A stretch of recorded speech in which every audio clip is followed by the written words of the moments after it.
London, 1858. It is the middle of summer, and the Thames is on fire.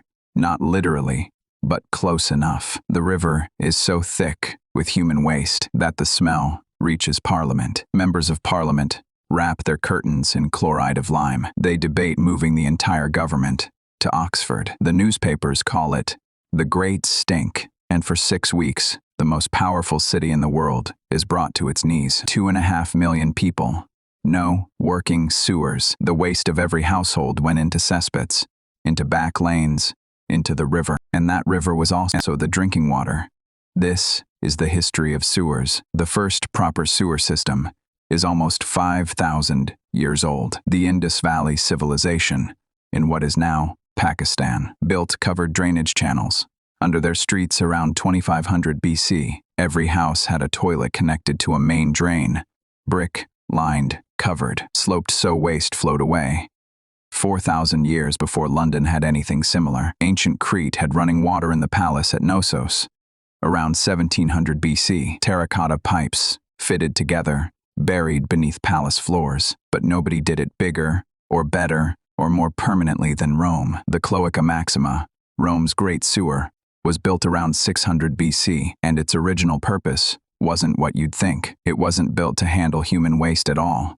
It was built to drain a swamp. The Forum, the entire center of Roman civilization, was built on marshy ground between hills. The Cloaca Maxima drained the water and made the Forum possible. It still runs today.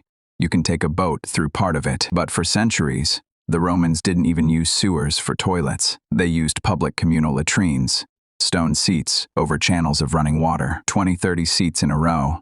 No privacy, no partitions, no ceremony. And the waste went into channels that fed the Tiber. The pipes existed, the technology existed, but the connection between waste and disease wasn't understood for another 1,000 years.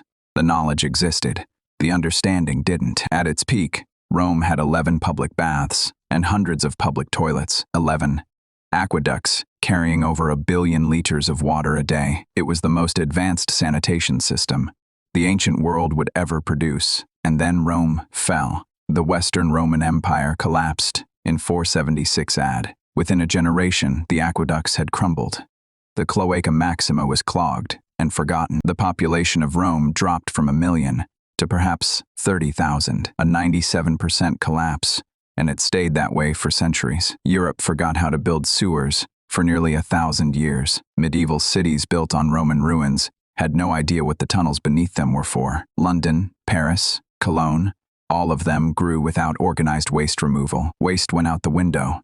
That is not a figure of speech. The phrase, gardez-l'eau, watch out for the water, comes from Edinburgh, where it was customary to shout a warning before throwing the chamber pot into the street. The result was predictable: dysentery, typhoid, and the Black Death. The Black Death killed 1/3 of Europe between 1347 and 1351. Cities with no sanitation, no clean water separation. Those cities died fastest. The infrastructure of survival had been right beneath their feet for 1,000 years. They just didn't know it. And so they kept dying. London's Great Stink of 1858 wasn't just disgusting. It was the turning point. Parliament, unable to work due to the smell, passed an emergency act in 18 days. They gave Joseph Bazalgette the authority and the funding to build a sewer system for the entire city. Bazalgette was 42 years old. He had spent a decade drawing up plans that kept being rejected because they were too expensive. Now, the smell had done what he couldn't. He built 83 miles of main sewers, over 1,000 miles of street sewers, and 4 pumping stations to lift the waste away from the river. He used 31 million specially made bricks.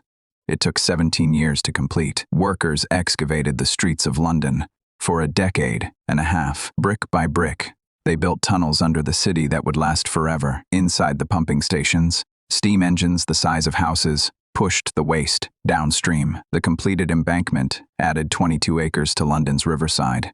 And then Bazalgette made one calculation that saved countless lives he'd never know about. He calculated the diameter needed for London's population, then doubled it. He said the city would grow. It did. Those sewers are still in use today. By the way, if you've made it this far, you are clearly someone who finds this stuff fascinating. If you want more hidden stories behind the things you use every day, hit subscribe. Now, back to our story. Here is the thing nobody talks about. Bazalgette's sewers didn't end disease in London because anyone understood how disease worked.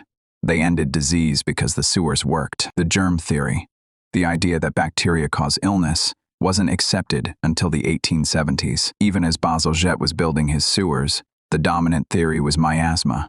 Bad air causes disease. Smell the sewage, catch the disease. It was wrong, but it pointed at the right problem. And while doctors argued about smell versus bacteria, the engineers were digging. Dr. John Snow had already proved, in 1854, that cholera spread through contaminated water. He traced a cholera outbreak in Soho to a single water pump. He removed the pump handle. The outbreak stopped. Snow presented his findings to the medical establishment. They didn't believe him. Snow died in 1858, the same year as the Great Stink, without ever being vindicated. Bazalgette's sewers would prove him right. The evidence didn't need words. When the system came online in the 1860s and 70s, cholera in London essentially ended. Not because doctors changed their minds, because the waste left the drinking water. Today, 2 billion people still live without access to basic sanitation. Not proper sewers, basic sanitation. A hole in the ground with a lid. The WHO estimates that improved sanitation reduces diarrheal disease mortality by nearly 40%. That is not a footnote. Diarrheal disease kills more children under 5 than malaria, Hawaii V, and measles combined. The infrastructure that Bazalgette built is not a Victorian curiosity.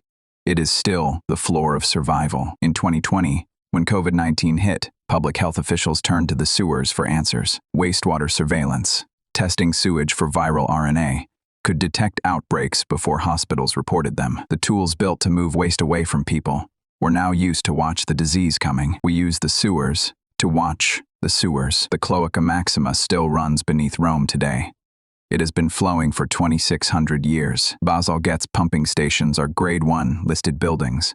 His sewers carry London's waste to this day. Rome built the greatest sanitation system the ancient world had ever seen. Then it fell, and Europe spent 1,000 years dying in its own waste because it forgot the lesson. Bazalgette remembered it. He just needed Parliament to smell it first. Sewers didn't just move waste. They moved the line between civilization and collapse. Every city that has them is Rome before the fall. Every city that doesn't is Rome after it. If you learned something today, hit like and subscribe for more hidden histories. And if you want to know about another thing you use every day, one that Rome also perfected and Europe also forgot, next week we cover the history of clean water. Until then, history is everywhere.